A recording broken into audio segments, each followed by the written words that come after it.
پچھلے کچھ سالوں کے اندر اسلام جو ہے نا وہ شدت پسندی، ایکسٹریمزم، ٹیررزم کا نام بن کے رہے گا، اور جس طرح سے اسلام کی دھجیاں بکھیری جا رہی ہیں، میرا نہیں خیال کہ دنیا کے اندر کسی دین کی یا کسی مذہب کی اس طریقے سے جو ہے نا وہ دھجیاں اڑائی جاتی ہوں. مطلب اگر مغرب میں کوئی انسیڈنٹ ہو جائے اور اس کی ریلیٹیوٹی کسی طریقے سے مسلمان کے ساتھ مطلب جو ہے نا وہ ثابت ہو جائے، تو پوری دنیا کے مسلمانوں کو اپنا مذہب جو ہے نا وہ ثابت کرنے کی ضرورت پڑ جاتی ہے. آپ کو کیا لگتا ہے کہ علماء کی، ریاست کی اور ایک عام آدمی کی اس بارے میں اس معاملے پر کیا ذمہ داری ہونی چاہیے؟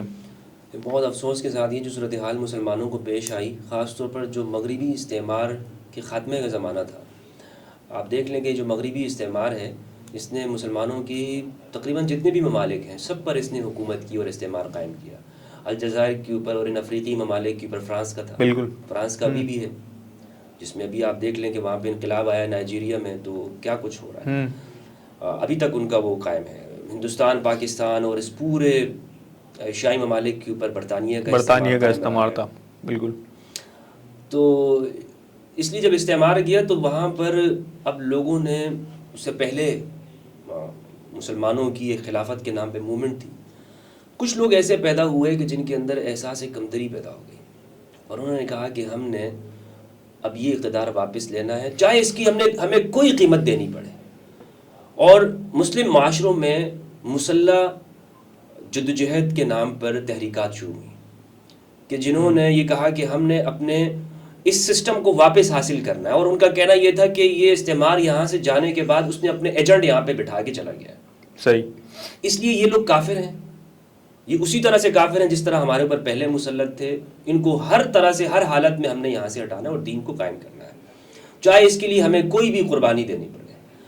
تو یہ وہ سوچ ہے جو مختلف تنظیمات کے اندر پائی جاتی ہے، اور یہاں پر غلبہ دین اور اس کا جو تصور ہے جو جماعتیں دیتی ہیں، بالکل خاص طور پر ان سے یہ عنصر پیدا ہوتا ہے.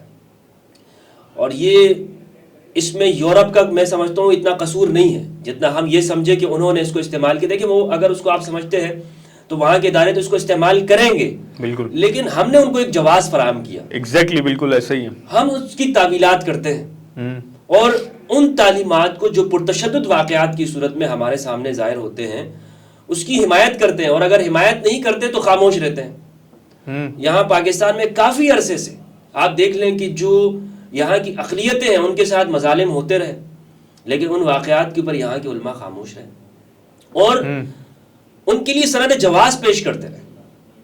اور فورس کنورژن کے واقعات یہاں پر سندھ کے علاقوں میں ہوتے ہیں، جبری گمشدگیوں کے واقعات ہیں، اسی طرح مذہب تبدیلی کے واقعات ہیں. علماء خاموش رہے اور اس کے اوپر کوئی گفتگو نہیں کی انہوں نے. نہ ہمارے ہاں ریاست کے تحت کوئی اس طرح کوئی ٹیبل ٹاک ہوئی یا لوگوں کو اویئر کیا گیا کہ اسلام یہ لوگوں کو زبردستی مسلمان بنانے کا نام نہیں ہے. سورہ یونس کے اندر اللہ سبحانہ و تعالیٰ نے فرمایا کہ وَلَوْ شَاءَ رَبُّكَ لَآمَنَ مَنْ فِي الْأَرْضِ كُلُّهُمْ جَمِيعًا أَفَأَنْتَ تُكْرِهُ النَّاسَ حَتَّى يَكُونُوا مُؤْمِنِينَ.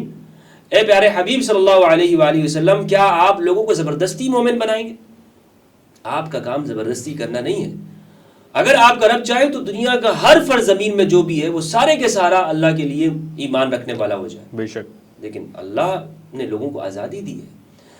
جب دین کو آپ زبردستی لوگوں پر غالب کرنے کی کوشش کرتے ہیں یا زبردستی، تو اس صورت میں یہ ٹیررزم اور انتہا پسندی پیدا ہوتی ہے. اور یہ آج ہم نے لوگوں کو بتایا اپنے عمل سے.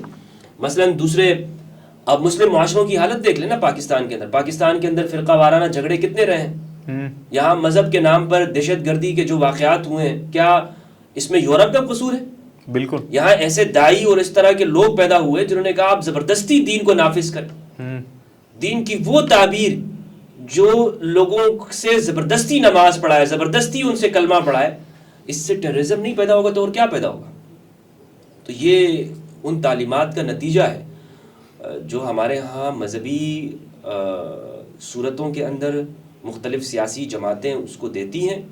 بعد میں یہ کہتی ہیں ہم مذمت کرتے ہیں.